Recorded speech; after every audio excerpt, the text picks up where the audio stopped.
Welcome to St. George and its historic Pioneer Courthouse. In the next few minutes, you're going to learn how this unique desert city came into being and how this courthouse became one of its cornerstones. Plus, you'll come along on a tour inside the courthouse, as well as a walking tour of other nearby historic buildings. This virtual video tour, funded by the City of St. George, Recreation, Arts, and Parks, or RAP tax, will take you into the Pioneer Courthouse so that you can experience some of its history, as well as take you on a virtual walking tour of the nearby historic buildings in downtown St. George. You'll see where these places are located and what there is to see when you come to visit. So, let's begin with how St. George got started. At the beginning of the American Civil War, Brigham Young, president of the Church of Jesus Christ of Latter-day Saints, realized that the war would create a shortage of both cotton and silk.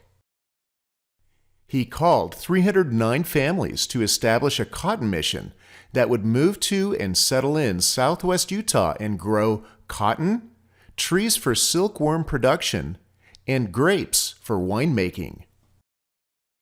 The settlers arrived in St. George in December of 1861.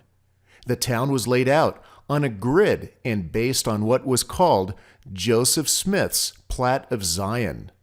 Joseph Smith was the founder of the church, and this grid was used when other towns were founded.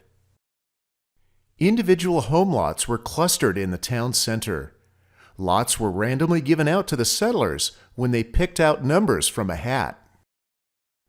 The lots were surrounded by fields held in common by the new landowners.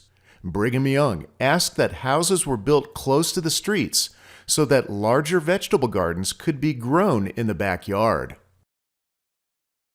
The blocks in the historic heart of St. George are 528 feet square, with an area of 6.4 acres, and with major streets being 90 feet wide. Seen in this original tract map, each block was originally divided into 8 lots. In addition to building a house on the lot, the new settlers also developed gardens and orchards, created pastures, pens, and corrals for domestic animals, along with barns and granaries. None of those exist today. Some of the buildings you'll see were built as early as the 1860s. Then more were built in the 1870s and 80s. As the 1900s rolled around, more buildings were built. Others were torn down to make room for commercial buildings for the slow-budding downtown center of St. George. St. George became the seat of Washington County in 1863. By then, more and more people were heading south and populating the regions of southern Utah and Nevada and northern Arizona with very little representation of the law. Construction of the courthouse began in 1866 and was completed in 1870.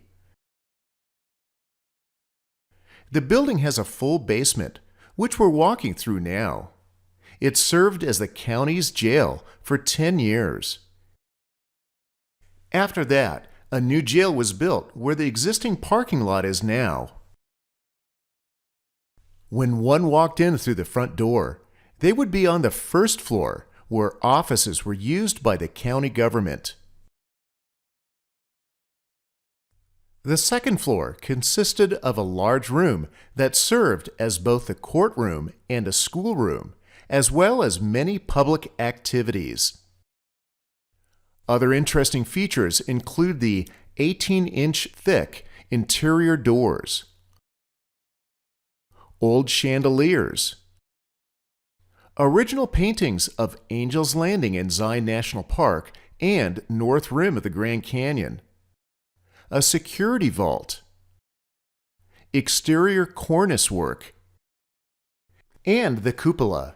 The cupola was designed for hangings, though none were ever performed. Now, let's take a quick virtual tour through the courthouse. When the courthouse was in operation, one would enter it through the front door facing St. George Boulevard, like we are doing now. Nowadays, visitors to the courthouse enter it from the parking lot located on the back side of the building off of 100 East. Here you can see the back door and the main entrance that people use today. An elevator, as you can see here, has been added for people to access the courtroom upstairs. We are now walking into the rear of the courthouse, where you may encounter one of our docents. You can choose to look around or have one of the docents give you a tour.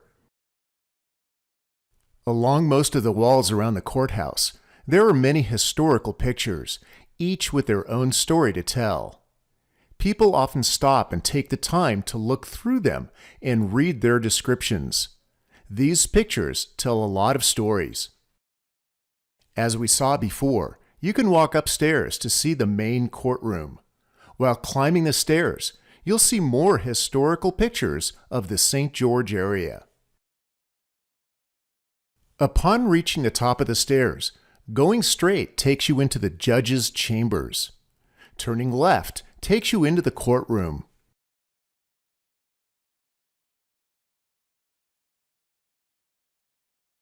In this view, we just ask the judge if we can approach the bench.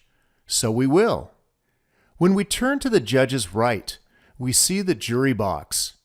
And when we turn all the way around, this is the view the judge sees of the audience.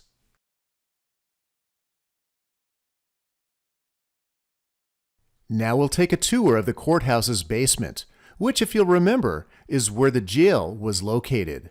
You'll see the old Courthouse sign that used to hang over the front entrance. As you might expect, the jail cells look dreary. It's almost like being in a dungeon. In one of the former sheriff's offices, you'll find a display depicting an infamous hanging that took place down the street in 1880. It was done by vigilantes, and the person that was hung murdered a well-liked mine foreman from Silver Reef, a nearby booming silver mining town. All right, enough of the courthouse.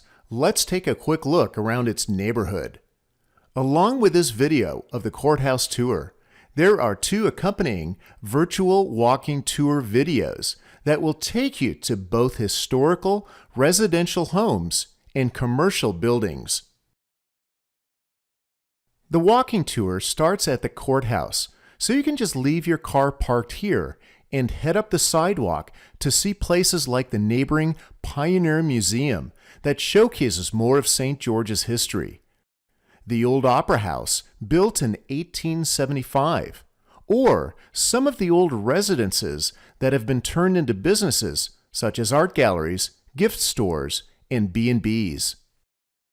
Along the way, you'll walk through places where the settlers first built their homes. Then, many years later, some of the houses were torn down and commercial buildings were erected. You'll also see where the first higher education facility was built. The Mormon Tabernacle that served as the city's community center, and several businesses that were built around 1900 and still exist today when you visit. In the other videos, we'll show you a series of maps, including a 3-dimensional map, thanks to Google Earth, so that it will be easy for you to find your way and return to the courthouse when you're finished.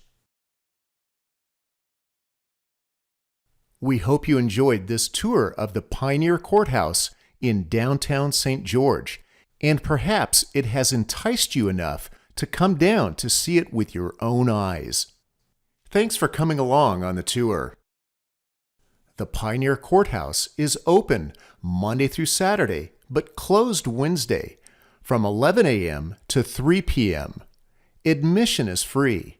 For more information, call 435-632-1215 or visit Facebook at Pioneer Courthouse STG.